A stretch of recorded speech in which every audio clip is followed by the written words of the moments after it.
Welcome to It's About Time. This is where we challenge outdated higher education models and push for bold, student-first reforms.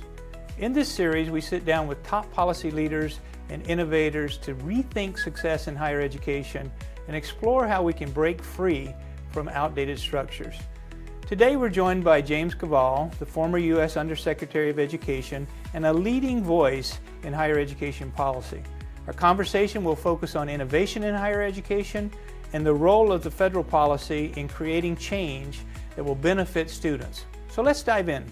You're in a transition right now, and I wanted to ask a kind of reflection type of question. As you think back on your period of employment and commitments as the Undersecretary, what comes to mind as some of the most important things that you needed to address in terms of accountability and making sure that students are getting the outcomes that we intend them to get, and kind of think about it as you think back on those days. What's your takeaway on the role, a regulatory role, in terms of accountability for the department? Yeah. Well, traditionally, the federal role has been focused on student aid and financing. And when it comes to outcomes, or accountability, the question has been, what institutions or what programs have outcomes that are so poor that students shouldn't be able to get financial aid to go there. And that is focused on sort of financial safety and soundness, as well as default rates, and then, more recently, the debate over the gainful employment standards. And that is, I think, a critical role. The federal government, I think, should do more on the question of, once you are above that minimum standard, how can we support colleges and universities to get even stronger? But that's I think a relatively new question as far as what the federal government's role is in supporting colleges in that way. So what advice would you give in terms of how do we get to that outcomes-based approach and at the same time remove some of the process, delivery model regulations that are associated with that? I mean, one of the ways we've tried to control outcomes is by such things as regular and substantive interactions with faculty members, how you think about Carnegie units and seat time as a variable related to outcomes, and sometimes as related to outcomes. And I think as we move to the future, how do we disconnect those two things and really focus on outcomes? Yeah, well, I think that's ultimately is the goal, is to be able to demonstrate what students are learning, and that we provided that. I think, even stepping away from federal policy and the department's regulations, I think we as a community are going to be under more and more pressure to demonstrate the value of what we're doing and what we're preparing our students to do. And I think that's because of concerns about student debt, concerns over social issues, but also just the pace of economic change that we're in. Students are going to want to know that an educational program will get them to the level they need to be at to continue to advance in their careers. But I think that is easier said than done. There are a lot of challenges with that. And, I know you've done a lot of work on competency-based. So, how do you think about translating traditional academic courses into demonstrated competencies? Well, that's a great question that you've posed, and it really means getting better confidence in the outcome measures that we're talking about. Whether you're talking about financial advantages, better jobs, higher wages, those types of things that are related to the credential that you receive, or just a verification that you have the right completion rates, retention rates, completion rates, and then the value of that moving forward needs to be translated. We're so focused on how much time we spent trying to get people to learn, and not focused on kind of the issue of what's the return on that investment, that we need to do some work on understanding the currency of outcomes and those credentials, and not be so dependent upon what's easy to measure, which is how much time we spent putting a course together, having people experience that course, meet minimal standards in terms of outcomes. And then with competency-based, we also have to recognize that time matters and that people procrastinate. They're busy, especially working adults that we serve, and you have to put some guardrails around time as a metric of what you've accomplished. And doing that is not as easy as you think, and getting people on the same page relative to that is quite difficult. And there's a culture too. I mean, we all came up through a culture of Carnegie units in the fourth grade because we were the age of a fourth grader, and Carnegie units in college because we've structured our courses around that, and it's all based on how much time you've spent trying to learn. Getting around that is difficult. Even having people get their head around it is difficult. And I don't know what your experience has been with the Carnegie unit, but there's, it's such a great standardization, and time is so easy to measure that we fall back on it time and time again. Yeah, and I agree it's second best. I mean, we do need some measure of an increment of learning. And I guess about how much a student can expect to learn in a week is a reasonable place to start. But I think for us as a field, we really want to make progress in defining those learning outcomes and measuring those learning outcomes, and that will have a whole variety of payoffs, including potential better regulation or better ways to finance higher education. But I know it's much easier said than done, and it's the leaders on it are going to have to be institutions like yours. That's a good observation. I've been using the phrase cheaper, shorter, and easier as things we should aspire to. And you actually get a lot of pushback on easier. Why do we have such a regulatory culture and even a culture within our own institutions? And I ask this internally about our institution, where we're embarrassed to make things easier to learn. If it's easier, it's not rigorous. And it feeds into this notion that higher education should sort people based upon their ability to run the gauntlet, rather than look at the outcomes that they've achieved and the return on that investment. So do you have any insights into why this culture is so difficult to change around kind of cheaper, easier, and faster? Yeah, it is something I think that has been inbred in higher education, and sort of the old idea that you need courses that gatekeep students, and if not everyone succeeds, that's because not everyone is college material, and maybe that's a good thing. I think that is changing. There is still some of that culture, but we also see more and more places that are taking responsibility for student success, and we see students succeeding at higher rates. The national graduation rate is up 8 percentage points over the last decade, which I think is a great unsung accomplishment. And we have a lot of bright spots that show that students can succeed at much higher rates. So I think what's important is for us to identify those places that are helping students overcome financial barriers, academic barriers, personal barriers, and really hold those up, because others might learn from them. But even more than the specific tactics that one place has used that's proven successful, we need to change the culture around what we can expect from our students, and we need to challenge other colleges to do as well or better. Yeah, as an open access, largely open access institution, it's imperative for us to meet students where they are. I mean, that's part of what we're talking about. Is if you accept a student into your institution, you need to meet them where they are and add value to their goals and aspirations. And one of the ways we could think about doing that is based on actually failed experiment in the K-12 space, which is looking at value-added measures. How much growth did they get in a certain period of time, and is that growth, eventually going to lead them to, better opportunities? I haven't heard much conversation around growth metrics in recent years because I think mainly because it got politicized at the K-12 level, a decade ago.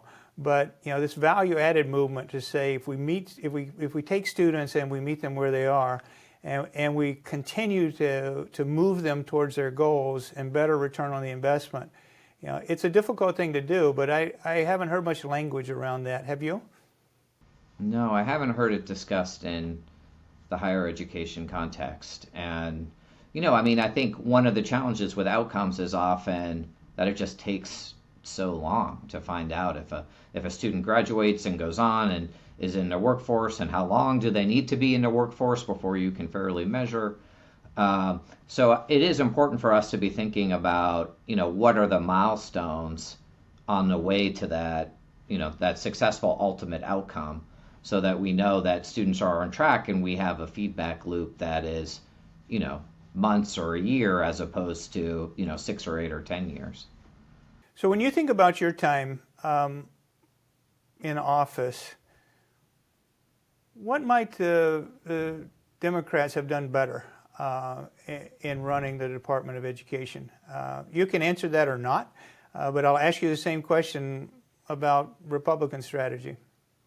Oh, I'm sure there are a lot of things that we could have done better. One thing I will say that I think is really important is attainment. And, I think that among some left of center types, there's a suspicion of institutions. And, you might have your preferred strategy of the type of institution you want to invest in, or a particular place you think is doing great work. But ultimately, the students need to get their skills and their credentials from an institution. And, I think we need to have a favored theory about who we're supporting and why and how. Because ultimately, the federal government exists to be a wind at the back of educators who are doing the real work on campus. And what advice would you have for the new administration? Well, I hope that they appreciate what they have at the department. They have a very talented career staff that is stretched very thin already, and that does really important work. And I hope they understand as well, some of the challenges we have in how we finance higher education. I think when we use student loans, the assumption is that the individual student is getting a positive ROI financially, and that is often the case, but it is not always the case. Students may not graduate, or they may face obstacles, or they may not even be pursuing money. They may be pursuing a career in arts or ministry or any number of other things. And so when we think about the shortcomings of the student loan program, we need to think about those types of programs that are not well suited to financing with loans, and what do we do about those? And and I think we need more investment in scholarships and other ways to achieve the non-economic purposes of higher education. That's great. Let me change the topic and talk a bit about those that are on the front lines in higher education, which are faculty. Faculty have played a large role in the curriculum, obviously in delivering the educational model. As we move into higher levels of technology, especially AI, we're seeing the role of faculty change relatively dramatically, especially in the student-facing side of the institution. And I'm not sure that some of our legacy regulations are supportive of the right type of innovation that we need to move forward to actually lower the cost, to make it cheaper, faster, easier. How do you think about that in terms of regulations, or is that not part of the conversation at the federal level, or needs to be done more at the local level? I think we need to explore new and better ways of doing these things. And I think if, we can help students learn more faster, we can learn more at lower cost, we ought to document that. It could be that the federal government is not the first to embrace innovation. It could be that, we need to build an evidence base first. And, there may be ways that the federal government can help support that. We, in the Biden administration, we championed evidence-based funds to test new approaches and evaluate them. And, I think that it's appropriate to have some assurance that new approaches work well before we ask students to take out loans and sort of put their own capital at risk there. But how do you think about that, David? I'm sure you're on the front lines there. Well, it's an interesting balance in how you promote innovation and have some, and obviously we try to do pilots and get as much data and evidence as we possibly can. Sometimes that's not enough to break the cultural perception that it's important to, I hear it said over and over again, to have a great faculty member in front of every classroom. The whole notion of every classroom has changed dramatically, especially in the online space, and the notion of putting someone in front of that classroom instead of working side by side with each student on a personalized level is kind of a flawed concept, or an antiquated concept, I would say, moving forward. I think you have to think about both the federal role as well as the accreditors, and the relationship between accrediting agencies and the federal government, or even local governments, in terms of managing accountability. And we're seeing some actually interesting movement in the accreditation space towards more innovation. University of the People just got accredited last week, which has no tuition because their focus is on, can you demonstrate the skills and knowledge and pay for the assessments rather than paying for the seat time that you have experienced trying to learn those things. And so we see it opening up from an accreditation standpoint, maybe even more so than at the federal level in terms of the Department of Education. But I'd like to hear your take on that. That's encouraging. I mean, I think for the federal government, one of the challenges is that it's all or nothing generally. Either a program is allowed to hand out tens of thousands of dollars of loans, or students don't get any help at all.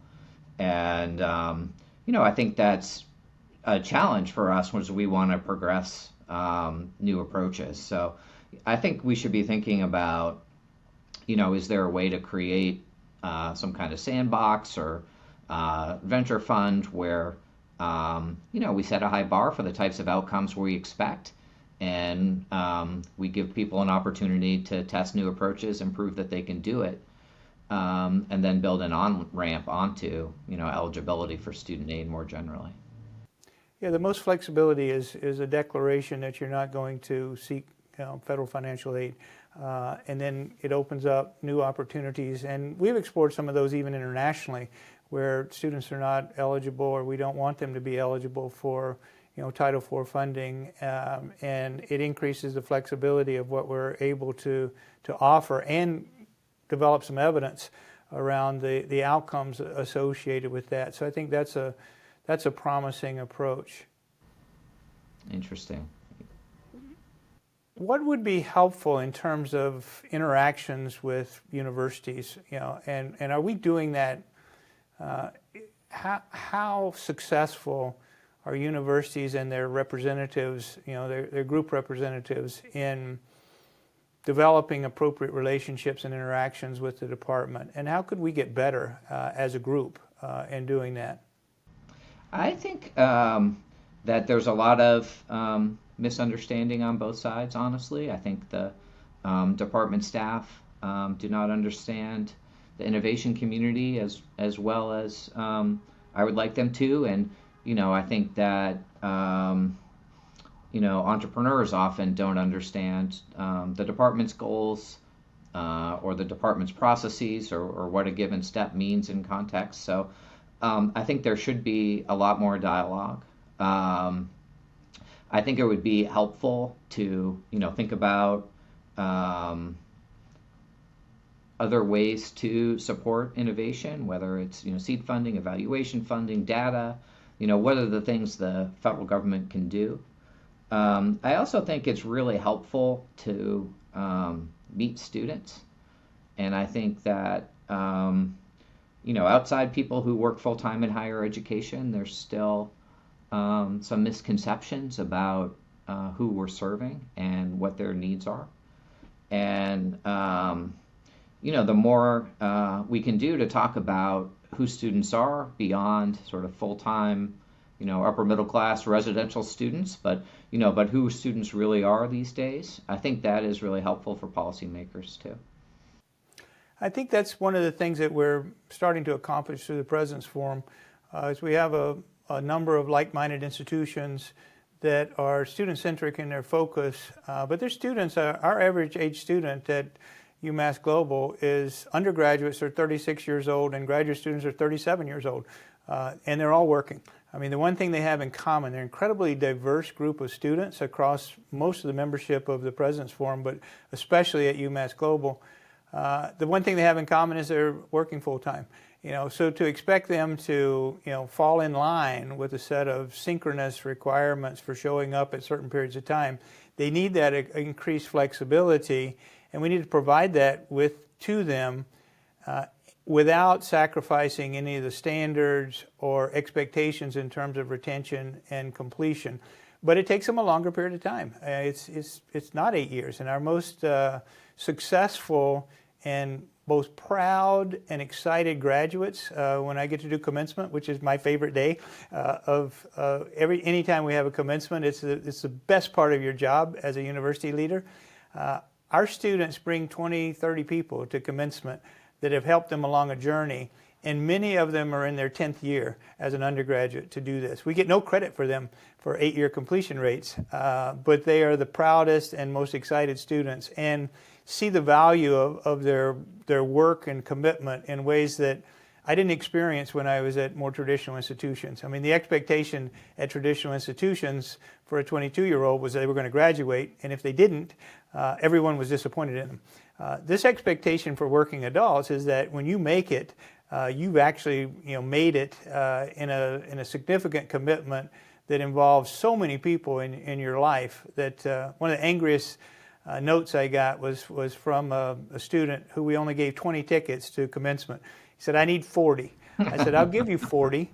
I'll give you 40 tickets, but I want to meet all 40 of your guests before commencement." And I went out before commencement. He had 40 people lined up to take a picture at commencement. So I think it reinforces your observation that people don't understand how diverse the population is that we're serving, and that not all of them fit into a traditional definition of upper middle class undergraduates who are trying to finish in 4 years, or graduate students who are in elite professions, trying to make it through a gauntlet that recognizes sorting, rather than how much you accomplished over a given period of time. So I think those are spot-on observations. Yeah, I mean, the part of your story that I'd like to pull out is just how much college is often about families. And parents have their hopes for a better future for their children. I talk to a lot of students who are going to college while supporting their siblings, who want a better future for their own children. And, I think we know from our own lives, certainly my family history, higher education has, changed the trajectory of my family. And it's really about much more than even an individual student's success. It's about lifting up, generations of a family and a community. Absolutely. And one additional anecdote from commencement is that I always take time to have the graduates recognize their families, friends, and loved ones who have contributed to their success. It's the only time during the ceremony where I can't get them to calm down. They get so excited, and their parents stand up in the audience, and literally the ovation from the graduates to their family and friends is the one place where I have to continually try to intervene and get back on track, the commencement. And it's the most exciting time. So I try to give them as much time as I can, but sometimes it's 5-7 minutes, where there's this constant kind of recognition of how many people it took to get them over the finish line. So it is the most exciting part as well. That's great. Well, James, I appreciate your time and certainly appreciate all of your service and commitment to the Department of Education. We'll keep up and see what's next for you. I'm sure it'll be exciting, and if there's any way that I can help you or the President's Forum can assist in how you move things forward, we know you're committed, and we'll keep in touch. Thanks, David. I really appreciate the opportunity to have this conversation. Well, that's it for today. Thanks to James Kvaal for his input and candid conversation. But the conversation doesn't stop here. If we want real change in higher education, we have to rethink the way we measure success. Share this episode, keep the discussion going, and stay tuned for more bold ideas and candid conversations on It's About Time.